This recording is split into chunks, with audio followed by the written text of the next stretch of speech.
ప్రపంచంలో ఎంతమంది ఎదవలు ఉన్నారో నాకు తెలియదు కానీ ఈ ఎదవ లాంటి ఎదవ ఇంకో ఎదవ ఉన్నాడంటే నమ్మటానికి నేను ఎదవను కాను.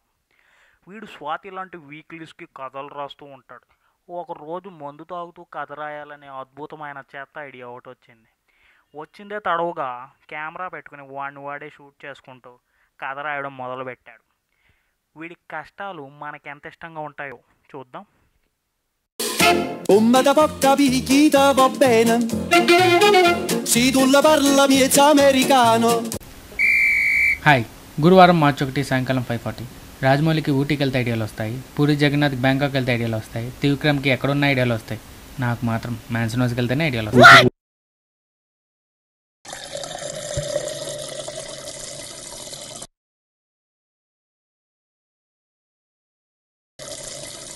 నేను లవ్ స్టోరీ రాద్దాం అనుకుంటున్నాను. ప్రేమ అంటేనే ఒక మత్తు ఎక్కాలంటే మన తాగాలి కదా. మత్తు అంటే ఇది, మరి ప్రేమ అంటే నేను నా మాయా.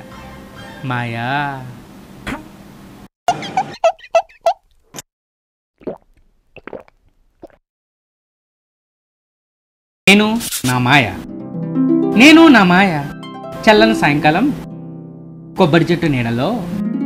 ఆహా, నేను నా మాయ కొబ్బరి చెట్టు నీడలో. మాయ దొంగముండ, నూరేళ్ళు దీనికి. పొద్దున్నే కదా 5,000 పంపించాను, ఇప్పుడే బ్రేకప్ అంటవా? చచ్చిపో.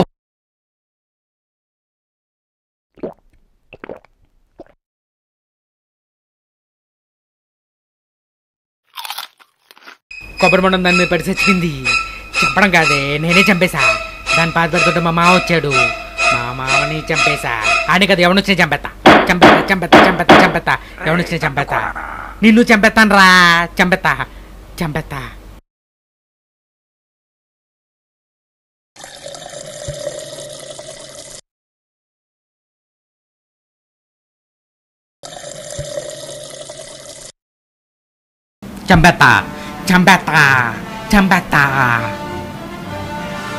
అయ్య బాబు, చంపేస్తా.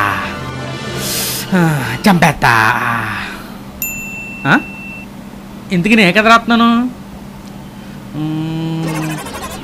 Horror story. చచ్చిపోయిన మామయ్య ఇద్దరు దెయ్యాలైపోయి ఆ చెట్టు చుట్టూరే తిరుగుతున్నారు. ఇలా తిరుగుతున్నారు.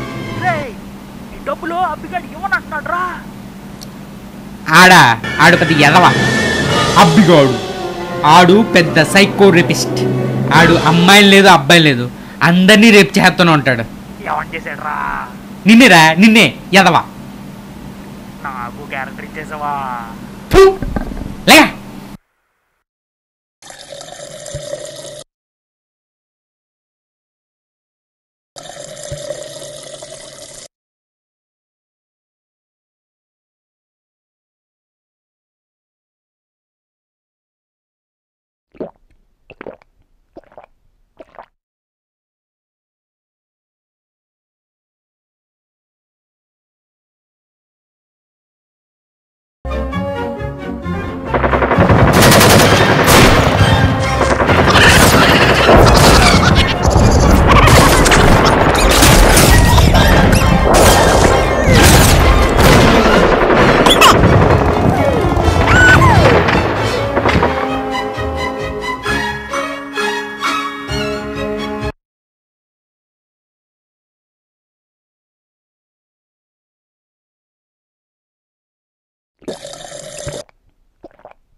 అలా ప్రపంచం మొత్తం జయించిన బాహుబలి, నరబలి, బామర్ది బరాక్ ఒబామా చేతిలో జాతికి అంకితం అయిపోయాడు. అమరజీవి అయిపోయాడు. సోపిటి. గాడ్ మస్ట్ బి క్రేజీయా. థ్యాంక్స్. The end. చాలరా, చాలా బాగా రాశాను. అమ్మయ్యా, చాలా బాగా రాశాను రా. రే ఎవరైనా ప్రింటింగ్ వేయించండి రా. అరే ప్రింటింగ్ వేయించండి రా. ప్రింటింగ్ చూడు. ఎంత సమ్మగా ఉందో. మొత్తానికి వీడు లవ్ స్టోరీతో స్టార్ట్ చేయ దాన్ని మర్డర్ మిస్టరీ చేసి తర్వాత దాన్ని హర్రర్ స్టోరీగా చెప్పి మధ్యలో సైకోని తీసుకొచ్చి మనకి పిచ్చెక్కించి చివరికి బాహుబలికి లింకేశాడు. అందుకే మద్యపానం మానండి, ప్రశాంతంగా బతకండి. Come da porta picchita va bene, se tu la parla miezza americano, quando si fa l'amore sotto la luna, come da bene in capo di I love you.